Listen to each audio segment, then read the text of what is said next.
Well, good day, everyone, and welcome to the Cutting Edge Install podcast brought to you by Omni Cubed, where innovation meets installation. And today it's quite literally everything kind of melding together because we're talking about people. But I'm your host, Merv Campbell, and it's an absolute privilege to have you here. Hopefully you're listening, or maybe you're watching. Hello. It's a pleasure. What's this podcast all about? Well, it's about celebrating pros, those who are, I would say, movers and shakers in different industries. And our guest today is definitely a mover and a shaker. Everyone knows her. She's very popular around the glazing industry. And it's an absolute pleasure to have her on. So we're going to dive into stories. We're going to learn about her. We're going to learn about the industry as a whole and trying to attract people, keep them there, and make them good workers and everything else in between. So whether you're on the job site, whether you're just listening at the side of the road, or wherever you may be, you have come to the right place to stay sharp and to learn. And so let's get cracking. Ashley, it's so good to have you on. For those of you who don't know you, maybe don't know your story or about your journey, why don't you just tell us roughly how you got to where you're sitting right now? Okay. So I started in recruiting in 2003 when I was 21. And I worked actually for this company. At the time, worked in a different industry, but worked there for a little bit and then left and had kids, raised kids, came back to 2016 and worked in fire protection for a couple of years. And then 2020 joined the glazing industry. So I'm back full circle. Nice. Yeah, literally. You're closing the loop, so to speak. Absolutely. But what drew you or had you focus specifically on recruiting in this sector? Was there a moment in life that you went, that's what I'd like to do, that pulled you into this sort of niche job that you're in? Well, actually, when I started here, they were already in this industry. They've been in the industry for 2 decades now. So nice. I got to join an established company that's been in the industry for. So I like it. That's and cool. It's been fun. That's awesome. That's so cool. Yeah. Sometimes when you join a company, it's like, okay, I'm part of the furniture. Let's keep this ball rolling. Let's keep it moving. So that's so cool. So you're in the company. You're there. It's been established for 20 years. You're coming up now on, 6 years with them, if it was 2020, if my math is right, which sometimes it is. And it's, when I'm recording this, it's a Friday afternoon, so it may not be right. But anyways, we'll get it. It's 6 years. We're just going to call it 6 and done. Tell us a bit about the company. Tell us a bit about, the role that it plays in the broader construction and glass industry, and how do you fit into that ecosystem, and then what makes your company different than say the other one down the street?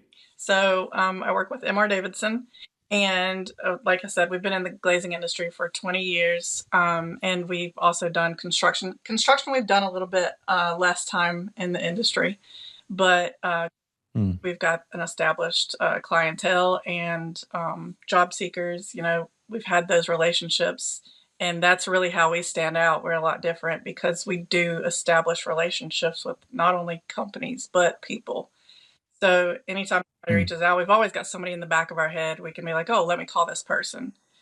So I think that's a big way that we've made a difference in recruiting. A lot of people don't want to answer a recruiter's call. But we've been a little bit different in our approach. I don't reach out about a job most of the time. I'll reach out just to introduce myself and have a conversation. I'm sure a bunch of people watching have had a conversation with. Yeah. So I just reach out and establish those connections ahead of time. And then if there is something that I need help with, then I know who to call. Awesome. It's good. Yeah, sometimes when you're on LinkedIn, you get a lot of these calls and it's like, who are these people? And you know what? Sometimes they are just genuine people trying to help. So you know what? Pick up the phone and listen. Anyways, you have worked with probably a wide variety of people, glazing, construction, everything else. Between the both, are there like common challenges that you see when it comes to like hiring people? Definitely. I think that the industries pretty much mirror each other. They're on the same job sites, obviously. And then there's a lot of people that are in the older crowd. There's not that many young people in the industry right now. So I think that's a big, both industries is getting more people, getting in front of people. Construction's a little more known. But I think that glazing, if we can get more people into the industry and get, at least let them know what the industry is, then that was a big push. We've brought a lot of people from different industries into glazing as well, because they kind of, like I said, they do mirror each other. Yeah, it's so true. It's a real common theme. And people are going to be like, Merv, can you stop sounding the same every podcast? But it's the same. It's literally the same thing that keeps coming up. Sorry, where there's a real dearth of talent and workers coming up, which takes me into my next question, because COVID changed the world in a lot of different ways, and one of them was that everyone went home to work.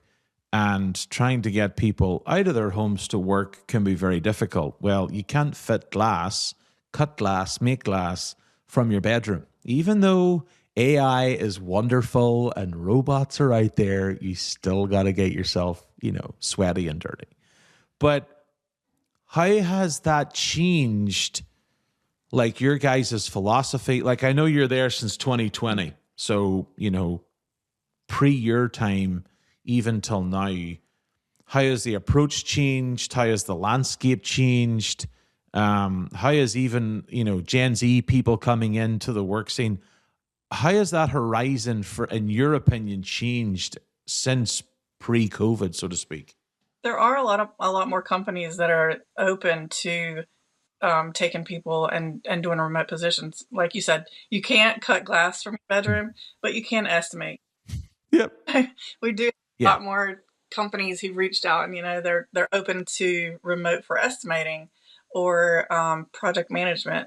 But I think there's been a lot more companies come to us who are a little more open-minded about things. They're a little more schedules and things like that. So especially, awesome. I tried, and my approach is a lot different too, because people are at work now. They're back at work. So you have to make sure to work outside of those hours too. And I don't know if you saw my post on LinkedIn yesterday, but I'll multitask. I'll make dinner and talk on the phone. So I'm like, hey, totally. give me a call. You have to. Yeah. Yep. Give me a call. Even this vast country that we live in, the time change can make a heck of a lot of difference. And sometimes, people on the West Coast are wrapping up work. Well, the East Coast, they're getting ready to go to bed. And there's got to be some sort of jiving between the two. So, yeah, multitasking is, putting kids to bed while on the phone. Daddy's going to read you a story in a second, but I got to talk to this guy on the phone for 5 minutes, so just chill. So, we gotta be able to adapt. But kind of moving on then, are there any sort of misconceptions that companies would have about, working with a recruiter in this industry? Any barriers you've come up against? Any like pushback, so to speak? I think the biggest thing is people think that we're just like getting people off job boards, but we actually have people who are in jobs right now. So we're making connections. That's why we do those after work calls, because they are working. So we're making the calls and making connections that they wouldn't otherwise know about. So a lot of companies think that, we can find them, but there's a lot of people that are, it's working people. You can find people, but it's like low hanging fruit. So, yeah. But yeah. So we're looking for a person hypothetically, I'm speaking here. We're looking for a person. We're looking to fill a position. Can you kind of walk us through the approach? How do you start when you're like helping a company like ours, say, to find, let's say a glazer or an installer, so to speak? So we don't do glazers or installers, but we do superintendents and above. But when I first get a job description, what we'll do is we'll ask a lot of questions because we want to know, how does your company work? What's the culture like? We want to be able to fit the right person. So we ask why the position's open. How long has it been open? They're questions that need to be answered. So we do a lot of conversations that really make a difference when it comes down to finding somebody. And then we go and we make calls. We do referrals, a lot of referrals. And because not everybody's on LinkedIn. So, you make those calls and who do you know? Do you know of anybody I should reach out to? And I think that makes a big difference. You can't just try to take, hey, that guy looks good. They might look good, but they're not looking for jobs. We do a lot of calls and referrals and just making those connections. Yeah. No, that's helpful. And and it's encouraging to hear, like, we know there's a lot of work out there, and we know that there's a shortage of talent. And so getting a company wants to make the right decision. And sometimes having the like of yourself and your colleagues like do sort of that sort of heavy lifting at the beginning, like asking all the questions. Because there's some questions that you'll ask that we'll be like, I didn't even know that we even as a company had to ask ourselves that. And it's really helpful from a company standpoint that the right person, it's not always guaranteed, but 99.9% of the time it is going to be that right person for the right company for the right job. And that can give even people who are listening to that, and perhaps you're going, man, I need help to find a person. Well, this fine lady here should be able to help you out in any way. So, find her on LinkedIn and shoot her a text and see what happens. You never know. But kind of moving on then to culture, because East Coast, Mid, West Coast, the country's like kind of, even in within that, the demographics all over the place. But how does culture fit, or how does culture matter, compared to technical skills in the roles that like you kind of help to fill? I think culture has become one of the most important things for a lot of companies and people because they want that fit. Like you can know your industry, but if you're not a fit at the company or you don't think the company's a fit, you're not going to want to stay. Yeah. There's a lot of companies that are family oriented. Some people don't like that. Some people do. Yeah. Some people want a smaller company. Some people want a larger company. And I think it's just those questions that we ask, we find out ahead of time exactly what they're looking for. So sometimes I'll be like, I don't think this is a good fit for you. And I'll be upfront about that. And then always ask for somebody else, like, who do you know that might be a good fit for this? But you have to, what kind of culture the company has and what kind of culture the candidate wants to be in. So I think that's one of the most important things right now. A lot of people really want that culture. So yeah, you can it's skills, but yeah, I also can attest to moving from one country to another, and the difficulties that can bring. Like how things are done over here in the States, how even you guys talk is like different how I talk. Even sayings that you have and sayings that I have are like way different. And sometimes they mean the complete opposite. And so like culture does play a part to the fact of, you've got to fit in.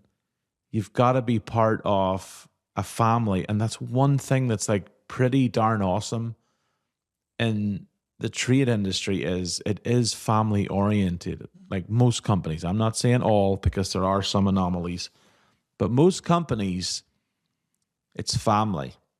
And it's pretty awesome when, like for me, like I'm with Omni Cubed now 10 years, and right from the very beginning just felt at peace and felt at home. And I can't ever imagine working anywhere else because this is my family. Yeah. And so having that in your company is so important, but you have to fight for it. And recruiting is actually a very, very important part of that. It only takes one bad apple to rot the whole barrel. Mm-hmm. It only takes one guy moaning at the water cooler, and then suddenly 2 are annoyed, 3 are annoyed, and then you've got anarchy, and you're like, where the heck did this start?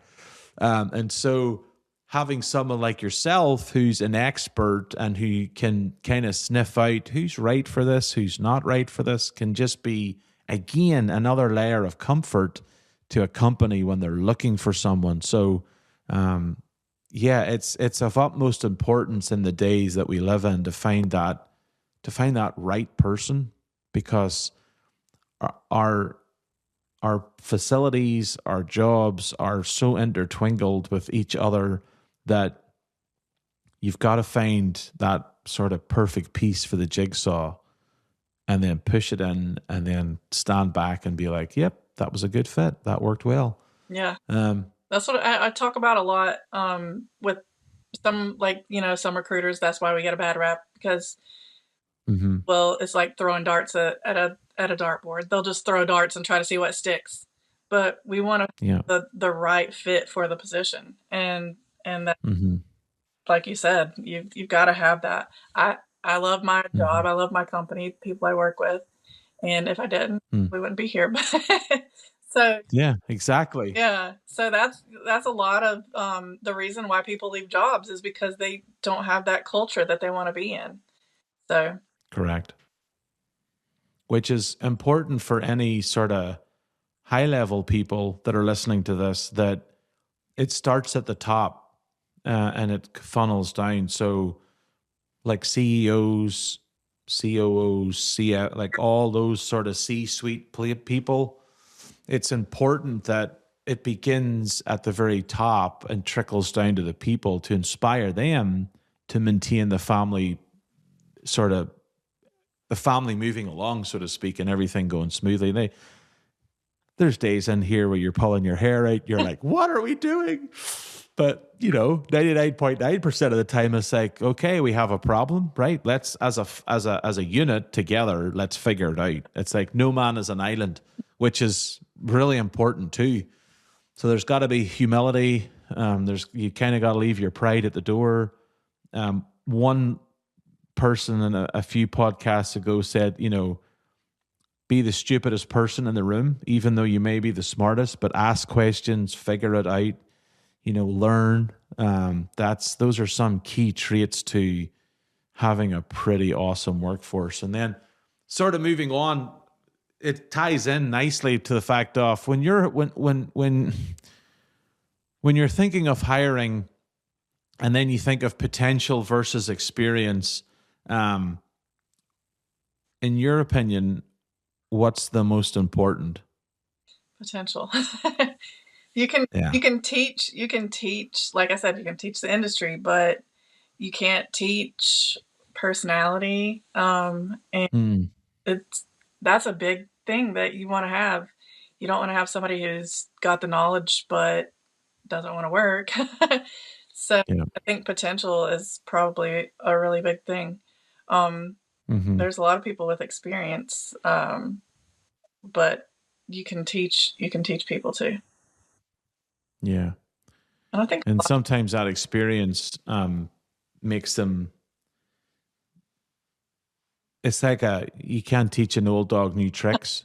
And this industry is like constantly evolving. It's crazy. It's like every time you go to glass build, it's like, okay, what's new this year? And you're like, dang, I didn't know we could do that. That's awesome. Yeah. And it's sometimes it blows your mind to the fact of how the heck do we keep up with this? But we have to. But it's the same with employees. Like they have to keep up with things, and every day is a learning day. It should be a school day. And, we have to tap into that older generation who has the sort of tips and tricks. But, to your point, you know, some people don't just want to work. They just want to sit on their phone. They want to shoot the breeze with people, and you're like, we need work done. Can you help us? But um, We've also got, what? learn glazing. They do a lot of training Yep. too. So I think a lot of companies, because like you said, we're evolving and everything's always changing, and Mm-hmm. learn glazing is evolving too. They add stuff all the time. So companies are starting, 100%. and I think that's awesome to be able to do the training Yeah. stuff. Yeah. Yeah. That's a good bunch of people over there. Yeah, We know them well. They're a fun bunch, they are. a rambunctious bunch too, but we'll edit that bit out so they don't see that part. But no, they're a really good bunch of people. And what's cool is their passion is teaching. Mm-hmm. Your passion is finding the people to fill the role. They're teaching the people. And then our passion is providing them the tools to do that work as effectively and efficiently as could be. Mm-hmm. It's almost like we all like to work Everybody- together on these things. Funny, Yeah, funny how that is. I told them one time, I'm like, listen, every time somebody's like, what can I do to be a better candidate? I'm like, go to learn, Mm-hmm. look at look at the training, get into some of the trainings, put it on your resume. Yeah, Have more on there. And then they work with us too. totally. I've got this person who was doing this. They're looking for a job. Okay, so we work back and forth Mm-hmm. with other two. So That's awesome. I love how That's so cool. Yeah, we're all there to help one another for sure. So today, it's January. It's to the tail end of January. What are the most demanding skills or jobs that are out there at the minute? we just actually talked about this yesterday. Um, we are a part of a bigger network, and a lot of them have more job seekers than jobs right now, but we have more jobs. There's a Uh-huh. demand on project managers and estimators right now, huge demand. Um, Okay. so we've got a lot of openings. We've got some manufacturing and things like that, but project management and estimating, there's always openings. Cool. So there you go. Yeah. If you're interested in those two, you know who to speak to. There you Mm-hmm. You heard it here first. go. Good stuff. Do you think companies like today are doing enough? You know, there is that dearth, there is the void between the older generation and sadly what's, petering out. But do you feel like companies are doing enough to attract new people, to keep them? What could they do better? Where could we improve? Any of that? I think there's some companies that are doing things like that. Like I said, we've had companies that have reached out to us that will have more of an open mind, and they're taking people from plumbing and Mm-hmm. industries that will do like a carryover. So you can learn the skills, but as long as you just have the a little bit of the same background and they're willing to learn, there's companies out there who are more open to teaching now and training. And I think that's a big thing that everybody needs to do. Yeah, that's cool. That's awesome. Um, Kind of going off topic from recruiting and everything else. You're a hard worker. We always see you at the shows. You're always the encourager, the one coming along and taking the pictures, and it's really awesome to see. I encourage you to do more of that. You're very good at that. There was a glass build where things were a little slower. There maybe wasn't as many attendees, and we were over there kind of, Yeah. flat. And there comes Ashley, and she's like, "Hello, welcome, hi." And it's just that spark that encourages people. So Yeah. kudos to you, keep it up. Thank But what keeps you going? Like, what keeps Ashley's sail full of air, the boat moving in the right direction? What gets you out of bed in the morning? Yeah, my kids. um, there you go. got three, uh, the Nice. teenagers, all three of them. But also, I just love this agree. I love helping people and conversations. I'm a big talker. So I love Yeah. reaching out to people and learning about people. Even if it's like I said, I'll reach out to people and be like, "Hey, I don't have anything for you right now," but then I'll get Uh-huh. to know them, and then they're like, "Well, what can you look out for this?" I just love making those Mm. connections and being able to help people find the right fit. And glass build was one of my favorite things because I see everybody on LinkedIn every day, but then you see them, Yeah. like we see them at glass build, and all of a sudden you're like, "Oh my god, hey!" So You're actually a real person. yeah, I love that. Yeah. So I've actually, before I started going to glass build and things, people would be like, "Are you a robot?" Because I do reach out and say hey to people. I'm like, "No, actually," and so I have a conversation with them. I'm like, real conversation. Yeah. I But am a real person. yeah, I am real. Um, Yeah. Reminds me of Pinocchio. I'm real. But yeah, I have Yeah. conversations all the time, and I just love what I do. Good. That's awesome. Yeah. If you ever see her at Last Build, go up to her, encourage her. She does a good job with everyone else. I need If the you've never been to Glass, happy. if you've never been to Last Build, get there. It's a wonderful show. Yes. You meet tons of people who, like you said, you're like, oh, you were 2D on my screen and you're actually a real person. This is legit. I really think they should start doing our LinkedIn picture on our badge, because sometimes I'm like, I know your face. Yep. Oh, yeah. You've changed, or AI has made you look Yeah. incredibly good looking on your LinkedIn. And no offense, but you don't look like that in real life. You're like, okay. Or it goes the opposite way. People go, wow, you've gotten old. And you're like, oh, yeah, I haven't updated my LinkedIn picture in like 6 years. Don't. I Oh, man. But Yeah. I met with a company last year at Glassville, and I said, yeah, I switched my picture before I came here so that you guys could see my gray roots. Uh huh.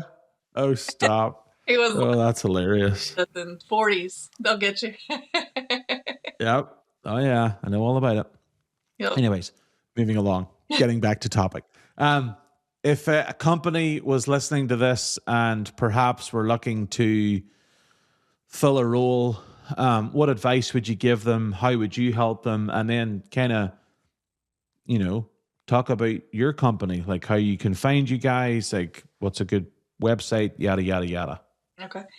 So I think before you, like, if you have an opening, you need to be prepared and know what you're looking for.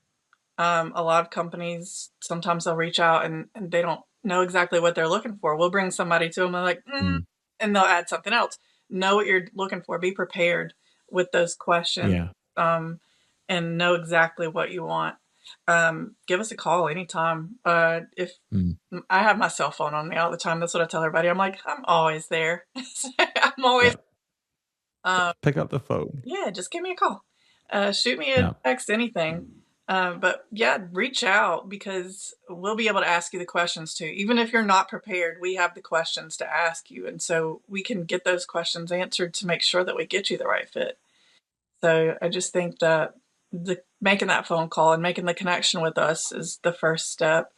And, Mm. that's why I try to get my face out there so much, because so that people know who we are. So Mm. That's cool. So, what is your website address? it's mrdavidson.com.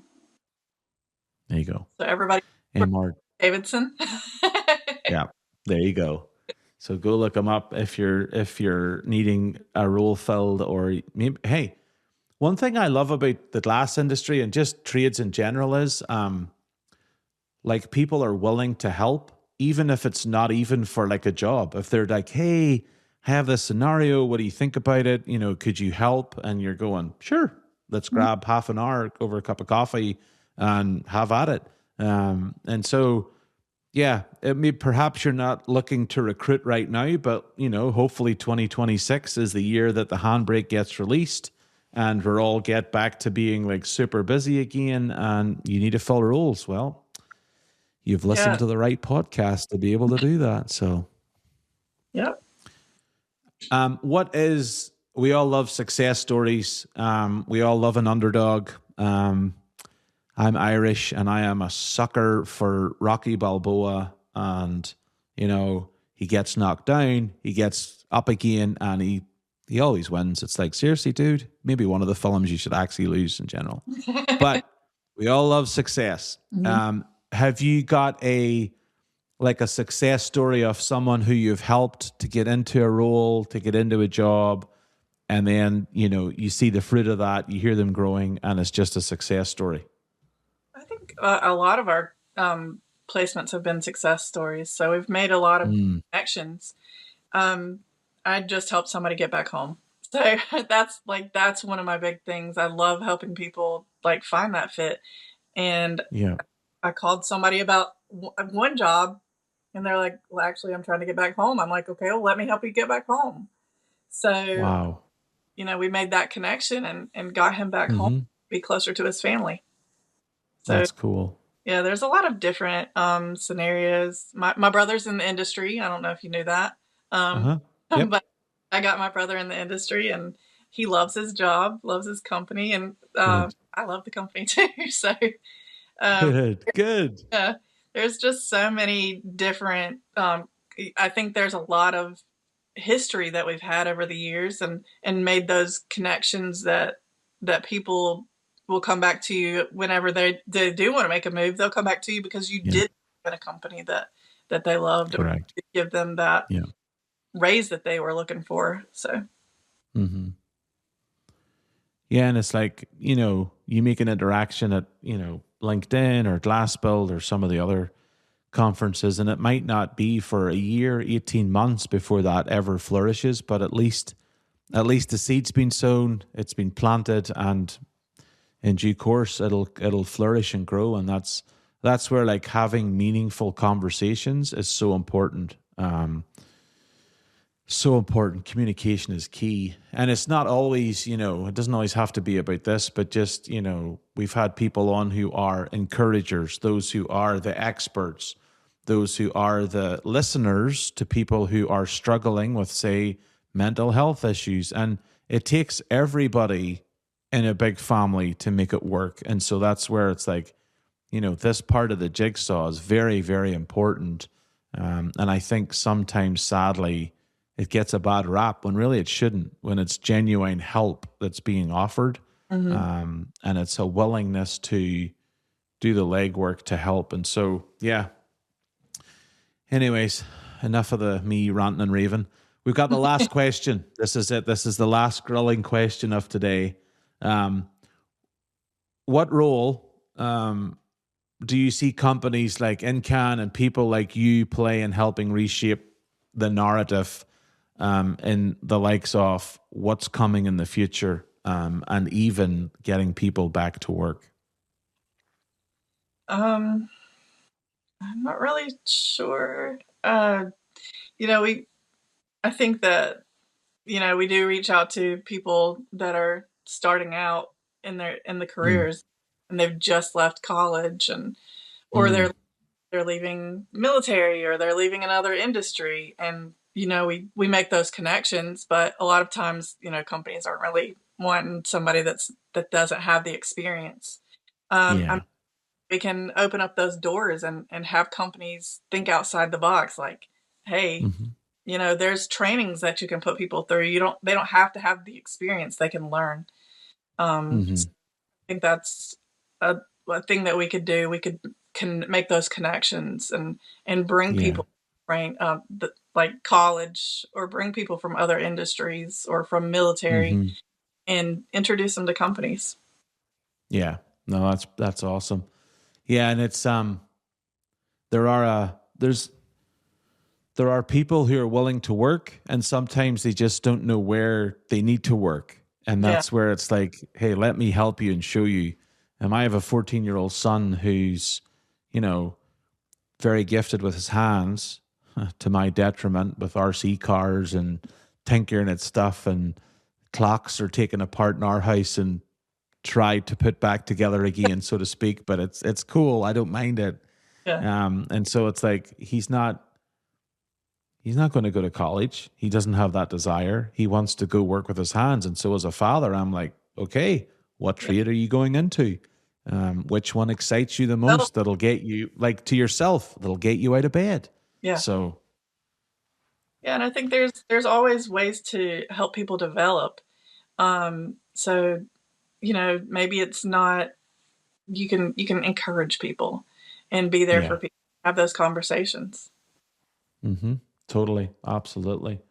Well, Ashley, thank you so much for coming on. I hope when this airs, everything's fine. It is the tail end of January and there's a really bad weather storm coming her way. And so I just hope everything's fine. Stay warm, stay healthy. But it's been a pleasure to have you on here. She's an encourager. She is the smiley, bubbly personality that she's been on here today. In real life, I can attest to that. And so if you see her, encourage her. She's doing a phenomenal job. She's helping people, and kudos to her and her company. And so thank you. Thank you. I appreciate it. Yeah. Well, that's a wrap on this episode of the Cutting Edge Install Podcast. If you've enjoyed it, subscribe, like, make a comment, share it with your friends. If you want to be a guest, maybe you want to be on the other side of the camera, hey, shoot us a note and we'll get you on here. It gets aired every other Thursday at 8 a.m. Pacific State Time, so be on the lookout for new episodes. For more about Omni Cubed, go on our website, omnicubed.com, to see all our tools, whether that be in stone, glass, or tile. They're there to help. They're here to help installers. They're there to keep you safe, to do your job well, efficiently. And they're kind of shiny and cool looking. So, who doesn't want an Omni Cubed tool? But until the next time I see you, stay safe, all the best, and cheerio.